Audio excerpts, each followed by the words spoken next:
شروع اللہ کے نام سے جو بڑا مہربان نہایت رحم کرنے والا ہے۔ بے شک جو لوگ ایمان لائے اور وہ جو یہودی ہوئے اور جو نصرانی اور صابی ہیں، ان میں سے جو کوئی اللہ اور آخرت کے دن پر ایمان لائے اور نیک عمل کرے تو ایسے لوگوں کے لیے ان کا اجر ان کے رب کے پاس ہے، اور نہ ان پر کوئی خوف ہوگا اور نہ ہی وہ غمگین ہوں گے۔ اور یاد کرو جب ہم نے تم سے پختہ عہد لیا اور تم پر طور پہاڑ کو بلند کیا اور حکم دیا کہ جو کچھ ہم نے تمہیں عطا کیا اسے مضبوطی سے تھامو، اور جو کچھ اس میں ہے اسے یاد رکھو تاکہ تم عذاب سے بچ سکو۔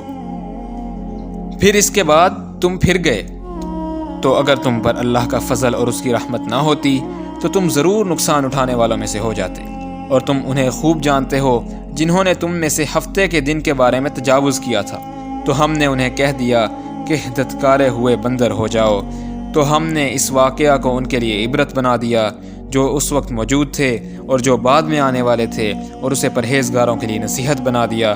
اور یاد کرو جب موسیٰ نے اپنی قوم سے فرمایا بے شک اللہ تمہیں حکم دیتا ہے کہ تم ایک گائے ذبح کرو، وہ بولے کیا آپ ہم سے مذاق کر رہے ہیں؟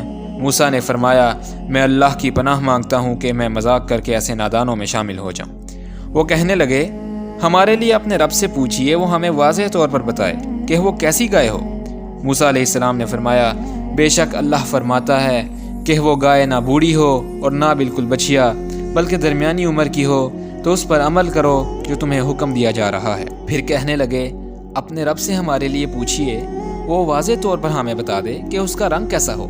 موسیٰ نے فرمایا بے شک اللہ فرماتا ہے کہ وہ زرد رنگ کی گائے ہو جس کی رنگت تیز ہو، وہ دیکھنے والوں کو بھلی لگتی ہو۔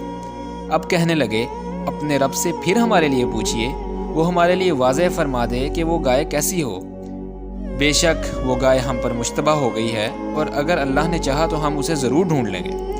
موسیٰ نے فرمایا بے شک اللہ فرماتا ہے کہ یہ گائے ایسی سدھائی ہوئی نہ ہو جو ہل چلاتی ہو اور نہ ہی کھیتی کو پانی دیتی ہو، وہ بالکل سالم ہو، اس میں کوئی داغ نہ ہو۔